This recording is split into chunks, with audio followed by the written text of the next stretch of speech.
All right, guys, we're back for a new week of Supercoach 2024. Honestly, this is my worst week of the year. Like, I actually absolutely hated this week. I know, like, the rank is still, like, fine, but it felt like season over type of stuff. 23-36, like I said, it was terrible. Like, it felt like everything that could go wrong with players did go wrong, and I don't have enough trades to fix it. So, like, I think the rank just keeps dropping from here. 86 still in the top 100. Um, Still pretty high team value. Only won 3 or 4, even though like I'm high ranked. But I mean, there was a lot of 2400s this week. Into the team, I mean, the midfield kind of carried, but I mean, even there's some terrible scores. It really was like just Suns players that kind of saved the week. Sheezer was fine. North got absolutely killed on the weekend. What was the final margin? I think I turned off before the end. I mean, yeah, that's crazy. Adelaide kicked 20 something goals. Um, Made Elliot Himmelberg look like Buddy Franklin. Like, yeah, insane.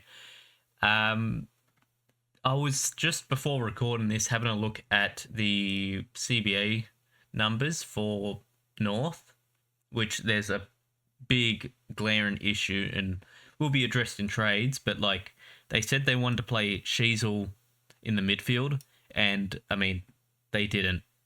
That's a lie. Um, I don't know if that means he's playing forward this week because they couldn't find midfield space for him. But I mean, they're playing Jai Simpkin, who's like a below average AFL player. He's like just a VFL player at this point in his career. Saints this week, they probably get battered again. The only saving grace is probably that Rowan Marshall won't be playing. But yeah, I mean, North are horrible, which is crazy considering how many picks they've gotten from the AFL. Then Houston was, I thought, really good. I actually think he was underscored, to be honest with you. There were a couple of like clangers in the game. One like obvious one that comes to mind is it was an easy intercept mark, and he just goes to grab it, bounces off his chest. Very Jack Darling like. Um, but yeah, I thought this game could have been as high as like a 130 for him. Um, Look, you know, what's that? 26 touches, 6 marks, handful of tackles. I mean, he had a good game. But yeah, I'll take a 107. He's still a top, I think he's within the top 4 or 5 defenders. Definitely top 5. Defenders. I mean, yeah, there it is, number 4. So that means I've got 2, 3, 4, and 5. Could have had 6 this week, but I just fumbled that. Crazy. And then Brian's really like the only trade target I've got left for defense. Where is he? 21. Jesus. Oh, I hate St Kilda.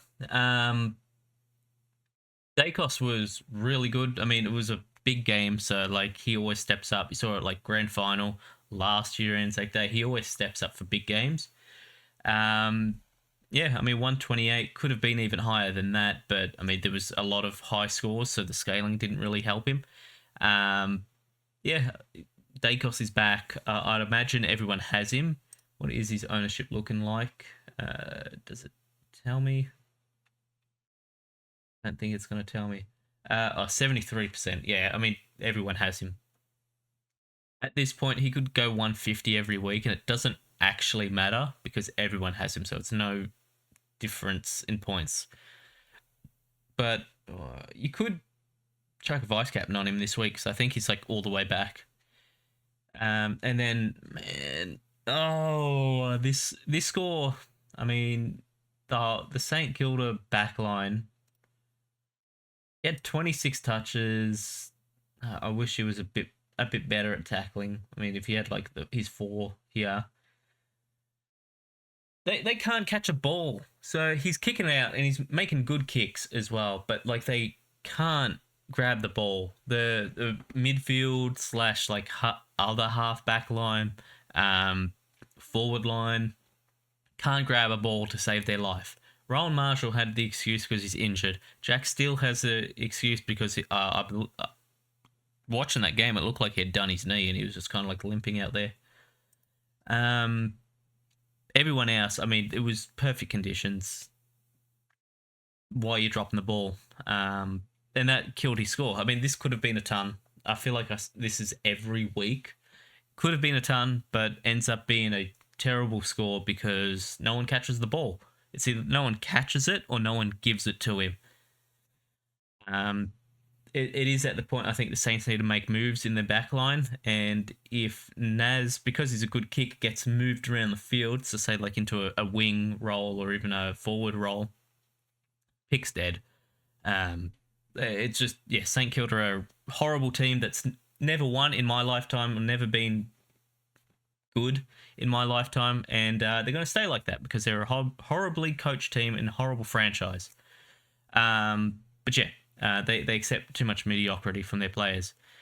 Roberts, 80, could have been better than this, but I mean, Sydney were just in control the whole game, so there was never really a time for him to, nail in their style of ball movement, which is your Blakey, your Roberts, Lloyd even a little bit, but I mean, he's kind of past it now. That defensive line kind of just pinging it forward, and then the forwards have field day with it. Never really had to get to that because Hawthorn just, I mean, what was their score? They got demolished as well. So when it's a blowout like this, you're lucky you even got to 80, right? Like, I'd imagine the ball never even touched Sydney's backline. Closey 65, kind of just got this one wrong. Closey did have to go down to the rooms for a suspected shoulder injury. Ended up coming back out like 2, 3, maybe 5 minutes later. I'd imagine he's fine, but do have a look at team sheets. He could be managed 1 week, just because, I mean, the Suns don't need him. He's a good player, but it's like, why would you risk further injury when you don't actually need him? Just give him a week off type of thing. Especially with all the defenders they've got there, right? They've got enough that they can cover. But then you had Graham, 87. He's just so strong around the ball. I mean, 11 tackles, 14 tackles. He's so, just strong around the ball. Like, if you got Matt Rowell and turn him into like a defensive midfielder, you get Graham. But I guess I should have fielded him, but Closey's just been better. So I imagine more people did this. Yeah, 90%. Onto the midfield. So Matt Rowell, just amazing player. Probably doesn't get any. Probably might get a vote this week. I'd imagine 3 goes to Wits. It looked like he was going to end on like an 80, and then he kicks 2 goals, and then the fourth quarter happens where he's just around the ball the whole game. He was on like 12, 13 touches for most of this game. I mean, his tackle number's great as well. So like 20 touches, 12 tackles, 24 touches, 13 tackles, 7 frees 4 did also help. Tim Kelly could not stop holding this man. Like, holy shit. Can someone please go to that West Coast midfield and teach them how to work at a stoppage? Because that was insane. Rao, obviously good. If you don't have him, he's at his max price. Do not bring him in. That's how you kill your season. If you don't have him, but you're looking for points, Tom Green's probably the easiest one this week. Down to under 580k. If not him, Anderson looks good. He will chuck in a couple of bad games like last week, but he'll be fine overall. Laird, same deal. Martin, same deal, but he's defender. If you want to take a punt, maybe there's Petrarca, but his break-evens. Yeah, give him another week. Goulden, Callie, I don't mind, but he will get hurt, so you just got to understand that. Brayshaw, not really feeling it this year. But I mean, there's a lot of midfield options. But is a really slow game from him. Just couldn't really get around the ball too much, and when he did, it was just like hack kicks that like he's getting cleaned up after he's kicked the ball, so there's no accuracy on it whatsoever. I mean, saying that 27 touches, he gets that in his sleep though, but a poor game from him overall. If I don't think I could see efficiency on here, but his efficiency was bad. Bont, just I don't think it's there this year, honestly. Like last year, it was about like 130 every week. There is a bit of like Beveridge is just so cooked as coach, right? Honestly, saying that, I mean, he's missed the ton once. Yeah, I think Bont's still fine. If you didn't start him, now's the time to bring him in. I think he's kind of plateaued. I mean, he can hit 124 this week. Who do they play? Hawks. Yeah. If you don't have him, Bont is the target this week. He's still having a good year. But yeah. Yo has kind of been like a savior, honestly, for this team. Like, if I was to go the top 5 most important players in this team, there's 2 Eagles players in that top 5. They're really saving the team right now. Yo could honestly be number 1. It's between him and Steele, the number 1. Him, Steele, and Houston, I'd say. He's so good for someone his age. So what is he? He's 31 or turning 32, I think. He's having a career best year. 138, 19 touches, 8 tackles. At one point, he was like averaging 10 points per touch. He was on like 80 for 8 touches. We'll take that. I mean, and the versatility of just being able to put him in defense. This week, I could finish the defensive line. I could finish the midfield line. I could get an extra forward, which there's none available, which is just amazing. Thank you, Champion Data, for having such a fair system for all positions on the ground. Yeah, I mean, Yo, again, another one, you can't trade him in. He's at his max price. I don't see him being over 600k for long, but yeah, he's just not one you can trade in at the moment. Walsh. So I did go with Walsh over Nick Martin. I mean, like I said, I wasn't ever going to bring in Tom Green. He had a 180 something break even. It's just not smart to bring in a player like that. He should have dropped even more, but 150 will kind of save that. Yeah, not honestly too. I don't know what's the word, like disappointed in Walsh. I thought his game was really good, especially in the 4th. And if Carlton had got up to win that, I think he would have gotten to like a 115 type of score.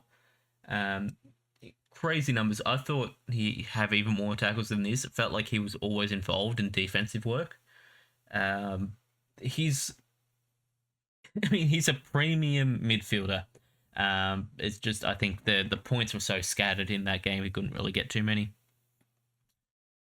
Jack Steele. Now, this one is a little bit, like, you have to have a look at it. He's done really good this year. What is he? Still at 115 average, but it does look like he's hurt. And the problem with Jack Steele, I say problem, it's great for real life footy, terrible for Supercoach. He's kind of like Cripps. He'll play through injuries to his team's what's the word, like disadvantage. Yeah, I mean, it's, you might have to trade him out. He might actually just go like sub 100 for the next like 6-7 games. Who they got? I mean, North Hawks, that's good for him. I wish he was healthy. Oh man, if he was healthy, that would be a sweet run, but he's not. Post Hawks game, it's probably looking at trade out, honestly. His break even is 190 this week. 190. He's going to drop an insane amount if he puts up a bad score. But like I said, if you were to trade him out this week and you just kind of don't want to, I don't know, go through the roller coaster of what's going to be the next couple of weeks, Sarong, Merritt, Green, Anderson, not Cripps. Not Laird as first preference, but I mean, Laird's an option. Cully, Goulden, Rosie. Rosie's hurt, but like in general, Rosie. Dawson looks like he's found a bit of form. I mean, that's about it. Obviously, unless you're missing like any of the big guys, right? Like if you're going from Steele to like Rowell or Steele to Yo, something like that, that's fine. But you can't be going rookies up to these high expensive guys, because you're killing all your team value. Took was great. I mean, been needing a score like this from him to kind of keep his cash gen up, and worst case scenario, if I have to sideways him out, there's a couple of options at his price point. I mean, I thought he was honestly had more touches than that. It felt like whenever I'd see him on screen, he'd have the ball. But yeah, 149, you obviously take that.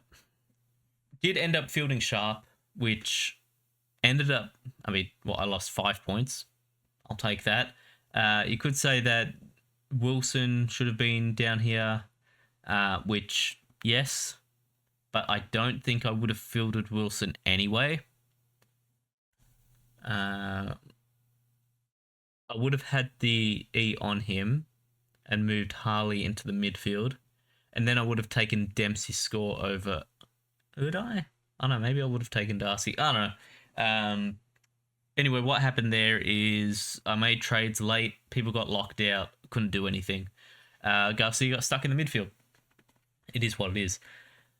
I think this week I'm just going to run it like that. So like that I can field him if I wanted to, but it's probably going to be Harley on field. As for the rucks, I mean, Gorn is still insane. Grundy, there's a discussion to be had. Maybe I should trade him on while he's still got cash in him. His break-even's still not high, 76, but if he puts up another stinker, now the 158 is going to be out of the system. So going against Freo, I mean, he's averaging really good against Freo, 116. With a projected 98, he'd still have a 141. So I think next week I'm going to trade him out and then go with whoever's looking best of like the English, Darcy. I mean, the ruck line is so cooked this year. Rucks and forwards, I mean, you're not even allowed to ask about them. That's how bad they are. English, I mean, he's at 115, but he's putting up a couple of bad scores here and there. Wits, I don't think is an option. Sherry, I don't think is an option. Grundy, I've got. Nank, I wouldn't really touch. How's Sean Darcy going? 102, 107. Maybe. I mean, against Richmond, the run's not terrible. I mean, he's got Gorn in there. The run's not terrible. Jackson, I don't think is an option anymore. Sweet. I mean, people are going to go Sweet. So my thoughts on Sweet is if you have Marshall, this is an easy downgrade. Take the money, upgrade somewhere else, and then come back to Marshall if you still like him later on. Because Marshall's going to drop in it like 100k. He's 198 break even. He could miss against North, play against Hawthorn, which Meek has kind of been up and down. Sometimes he puts up a fight, sometimes he doesn't. But coming off 2 horrendous games, he was injured, so I'm not going to, destroy him for the Port game. But, yeah, I mean, this Gorn matchup could honestly kill him. So, yeah, if I had Marshall, I would go to Sweet and use the money elsewhere. If you don't have Marshall, it's a bit hard to do with Grundy. Maybe you could do it with Meek. It'd say like, oh, I've got basically 100k out of him.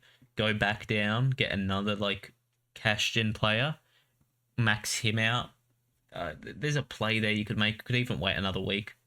on Meek, 56 break even. You probably wait one more week on Meek and then go to at 250k sweet, something like that.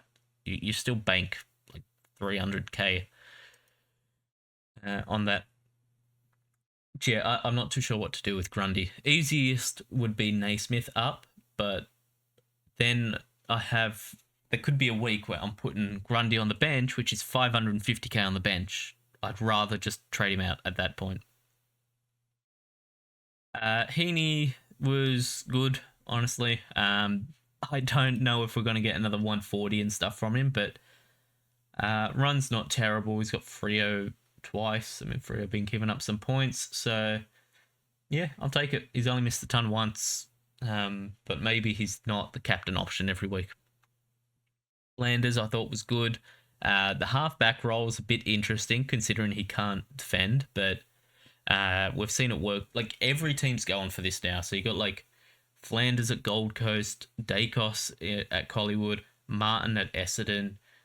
I'd imagine they're trying to do the same with Naz at St Kilda. Like these playmaking halfbacks, which Sheasel, that they're not really defending. They're more so just a playmaker back there. We'll see how long that stays meta in the AFL, because if taggers come back, like half forward taggers like Finn McGuinness, if they can't defend, they're kind of useless, right? So I think you have to have a player that can play forward if that happens, and then you just move them forward. And it's like, oh, well, there's other guys in defense. Over the next like 3 years, I'd like to see how long this stays meta to put like playmakers at halfback that can't defend. Zorko is one as well. Five is back to his prime all of a sudden. Like, what is this? Like, in the year of our Lord 2024, Nat Fife is getting contested possessions out the arse and like 37 touches, a goal. Yeah, I mean, whatever, I'll take it. What is his break even now? I mean, 36. He's probably going to hit almost 500k. So, I mean, what a starting pick. And now we're on to Tom Powell, which that's what I brought this up for. This is absurd.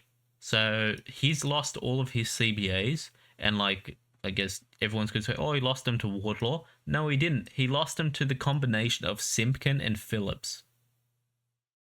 Phillips, by the way, got subbed. He was terrible. Phillips is a VFL player at best. He probably shouldn't even be in the league anymore. He's terrible.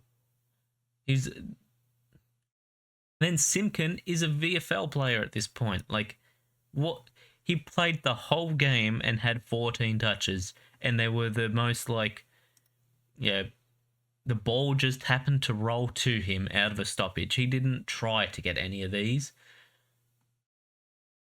I don't know. I'd rather have Powell in there. Like, if you're going to get smacked every week, right? Like, they've gotten beaten easily all of these weeks, right? Like, they barely even put up a fight in any of these. I'd rather play youth and develop them. I mean, look at the West Coast thing, right? Like, they played youth and they found Brady Hoff, who's like statistically one of the best defenders in the league this year. Obviously, no one's ever going to recognize it because West Coast are still West Coast. But I mean, he's gone up against like every good forward this year, and I think the worst game he's had is he gave like 2 goals to Tom Papley. I think that was it. Everyone else is held to either 0 or 1 goals. North should be trying to do the same. Bring in the youth, and if you're going to lose on youth. They've been going with Siebel and Hall and stuff for too long. Just play youth. Because this pick's dead now, right? Like, he's a half forward. I don't want a half forward at 400k. Most traded out pick, and they're right to do so. The issue is there's no forwards available, right? So, like, I guess we'll just skip to trades and stuff because everyone else is whatever. But like Heaney, everyone has. Flanders, everyone majority have. Mackay, you're not going to bring in because he's a key forward. Jackson, you can't really bring in because he hasn't got the ruck time to kind of give him a floor to his scoring. He's still averaging 102, but like his 3-round average is under 80. His 5-round average is under 90. So like since Darcy's came back, Jackson's just not a pick anymore. I mean, he's probably going to drop to like 450k. At that point, maybe there's a discussion, and you just wait for a Darcy injury. Zorko, he's 35, and he's prone to putting up bad scores where he did have kick-ins, right? Like if we go to Brisbane, he had kick-ins, and he still put up a bad score. He even got moved forward for a little bit of the game, so this was never a good pick. If you trade him in, it's kind of like a live and learn. Like you shouldn't really be bringing in someone Zorko's age, injury history, scoring history. Like he's gonna drop heaps now. He'll probably drop to 500k like Jackson. Actually, that's not bad. Well, what? He dropped to 56 and he doesn't even have a bad break even. Oh, it's next week. It's the 130 still in the system. Puts up a stinker this week. I mean, you have to trade him out. Waterman, you can't bring in. He's a key forward. Kerno, same deal. Shea, I mean, Taranto's still to come back, so there's CBA's lost there. Hopper will come back at some point this year. I think it's like a 3-week hammy. Dow, I'd imagine, gets some more midfield time at some point because he's shown a little bit, even though it's not a lot. 62. I mean, you'd need him to stay over 55. That's all of his good scores come over 55. Baker's getting some time in there. I mean, this Pickett stuff. I mean, I think Pickett's one of the worst players in the league. I don't know how he keeps getting picked every week. Yeah, so I don't think Shea's a great option. Cameron maybe later in the year, but again, another key forward. Hogan, key forward. Rankin's playing forward. Caldwell got moved forward. Myers, last year was his best year, and even then, he was only averaging 80. 5, everyone has. Dylan Moore's a half forward. Powell's a half forward. Norton's a key forward. Danaher's a key forward. Neil Bullen's like a wing forward pocket setup guy. McInerney's kind of a midfielder, but like this isn't a pick either, right? Like there's no one here. Like Brad Hill was the one I was thinking about, and it was like, well, even he's terrible. There's no forwards. Lukosius, I mean, the scoring's just not there. Jordan, the scoring's not there. Baker, I'm kind of thinking about, but like, man, there's no forwards. Hopefully the next round DPP adds in a couple of guys, right? So off the top of my head, I can't think of anyone, but I think Fife and Reed are keepers. Like, and then we just have to go get 2 other forwards. I don't know. Or maybe you just go 2 key forwards and swap them based on matchups, but then you're going to run out of trades. I don't know, maybe just go Jezza or something like that, because Jezza is going to have like a 6 or 7 goal game at the end of the year. He does it every year, and it's why you can never get him in at a cheap starting price, even though like he's pretty solid. Oh man, what do you do? I mean, if you trade Powell, then go like, for me, just trading off break evens, it would be Sharp and Dempsey. Even though I think Cadman is more at risk of missing his break even than Dempsey is, but it just works out easier for me to trade Dempsey this week. And then what the rookies that are available, Garcia is probably going to be the sub this week if Lib is back. But the news came out that originally the sub was Garcia, but then Libba's whatever hurt, and then Libba was the sub. Jake Rogers, I don't mind, but he's probably just going to be a dead rookie on the bench in 2 weeks. Darcy Jones, I'm not going early on. There's no one. Unless, like I said, you have to go this. And, oh wow, I have 470k. Huge. I'll leave Dempsey, I trade Powell. And that gets me...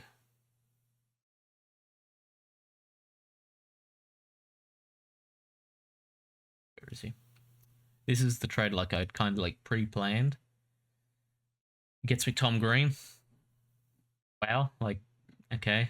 Midfield is done. I mean, you know, Yo's in there, which Yo's probably going to finish as a defender for me. Technically, it's a finished midfield. I mean, it's so cooked this year, right? So like, you field Darcy over Cadman going into the Hawks matchup. Honestly, you'd probably go like this in the Melbourne matchup in case he just attracts a. I mean, May and Lever are going to go to Hawkins and Cameron, but yeah, the extra Melbourne defenders are all good. So Dempsey could get screwed a little bit. I don't know. I don't know what to do for trades this. And like, say you're in this matchup, I don't know whether I'd want Sweet versus O'Brien in the showdown, where kind of everyone's scores are kind of a bit higher than normal, or Grundy versus GWS, where Briggs hasn't been great. Have they actually? They haven't updated that. Can they fix this and make it work for Rucks? Yeah, I don't know. I'll probably look at it later, but I don't know what to do for trades, honestly. There was also this other way I could get around it. So go how is it Sharp and maybe it's just this. Bring in, is this way, this should get me to Sarong one way or another.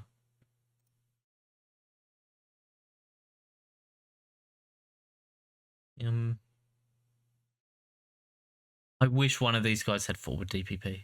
Oh god, that would be so good. Oh, I don't know what to do.